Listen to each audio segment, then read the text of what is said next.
Bonjour, je m'appelle Vanny Francioli, je suis en BTS Négociation et Relations Clients au lycée Claude Nicolas Ledoux à Besançon et j'effectue mon stage ici, à Diaclone.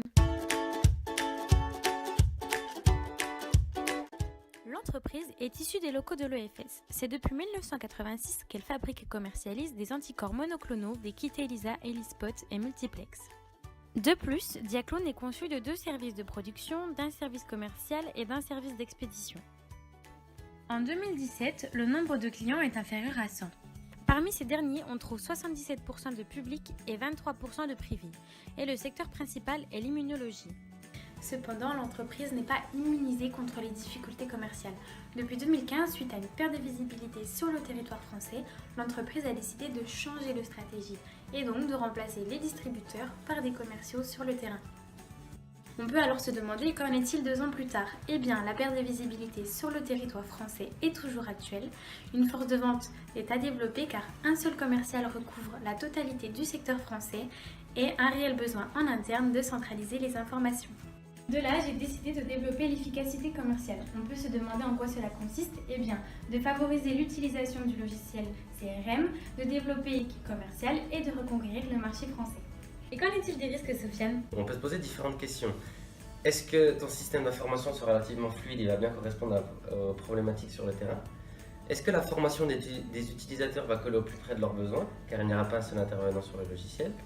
Et enfin, on peut se poser la question légitime de savoir si un réseau de distribution ne vaut-il pas mieux qu'une vente en direct ? L'objectif du projet est d'avoir une hausse de 3% sur le chiffre d'affaires prévisionnel de 2018, c'est-à-dire un chiffre d'affaires de l'ordre des 155 000 €.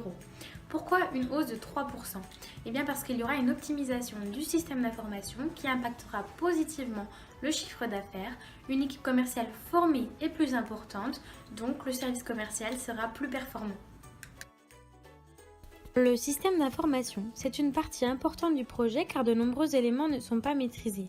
Mon but est alors d'optimiser l'utilisation du logiciel. Pour cela, j'ai proposé d'équiper tous les utilisateurs potentiels d'une licence CRM.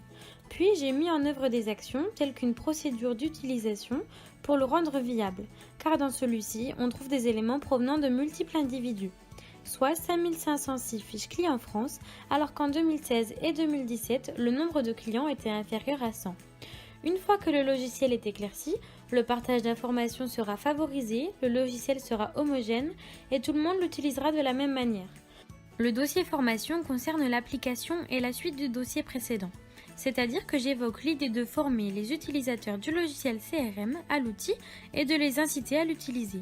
Je prends en compte les 2 éléments suivants, qui forme et également qui est formé à quoi, car les utilisateurs fonctionnent différemment sur le logiciel.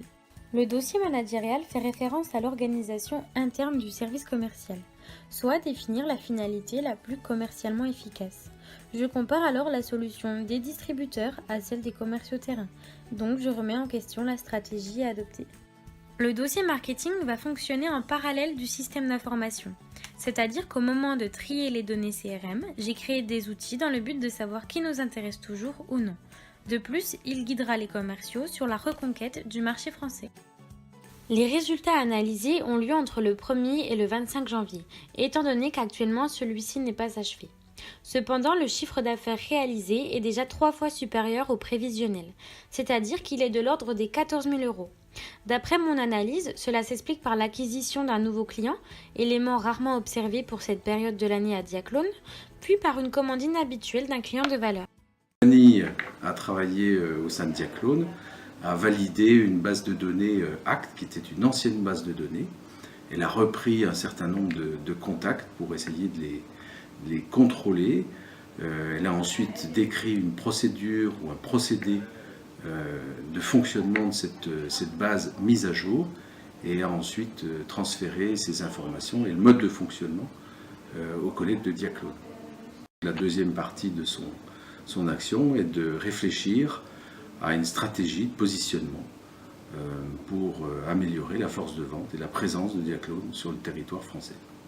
Développer l'efficacité commerciale m'a également permis de développer des connaissances sur le système d'information et ses outils, et également des compétences de formatrice en formant les équipiers et de négociatrice en négociant le nombre de licences CRM par exemple. Enfin, cela a été pour moi très complet et complémentaire de par les dossiers d'études qui étaient très différents.